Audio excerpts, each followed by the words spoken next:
When other people tell their history, they come across as being patriotic. When other people talk about where they came from and who they are and what their history is, that's called patriotism. But when African Americans do it, or when black people do it, they're labeled as being militant. They're called rebels.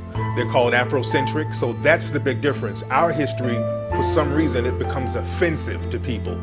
So we have to stop being afraid to tell what our true history is.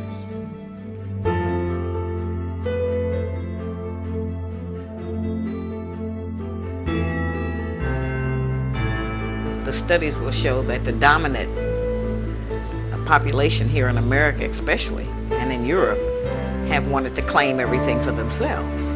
And so they have made up a lot of stories as they traveled to places. And as we know, all of the places that the so-called European or the white explorers traveled, when they got there, black people were already there. Some kind of black people, or yellow people, or red people, or brown people. You as a black man are the root of all of the civilizations. Every body they've ever found, every tomb they've ever raided, whatever it was, they found something symbolic of the black man, either our features, your nose, your mouth, your head, the way we looked, our hair, even braids, everything.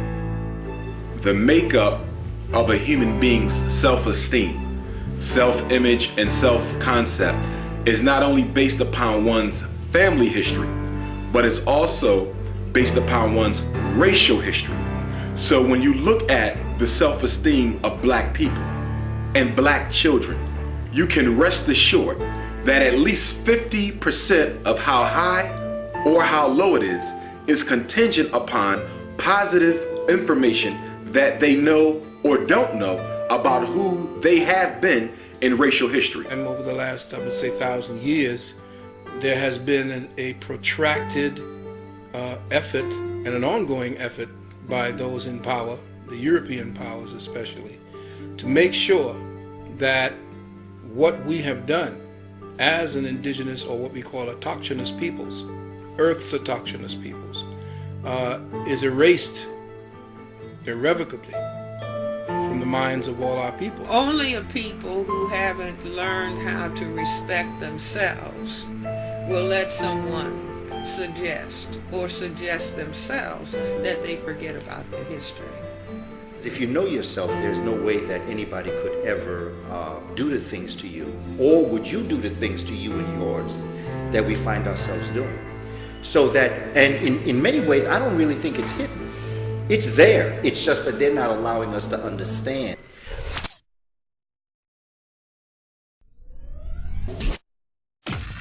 According to Dr. Ben, the original name of Africa was Alkebulan. Africa, the whole continent, was also called Ethiopia. As a matter of fact, the Atlantic Ocean was called the Ethiopian Sea.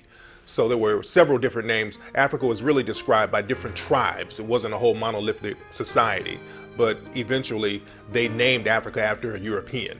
Africa was not called Africa. It's actually named after the one who actually conquered the Carthaginian Scipio Africanus. So they usually, the Roman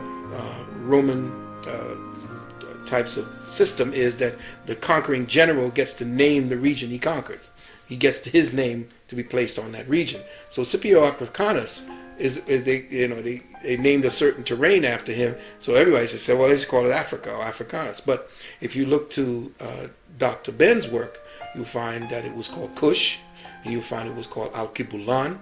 It had many names: Ethiopia, which is essentially Greek, but a whole continent was once known as Ethiopia. It's terrible, about just where math came from. All of the pictures that they've shown out of Africa, they've never really educated the Americans, white or black, about what really goes on in Africa, what some of the cities are really like, and that we're not running around over there with Tarzan.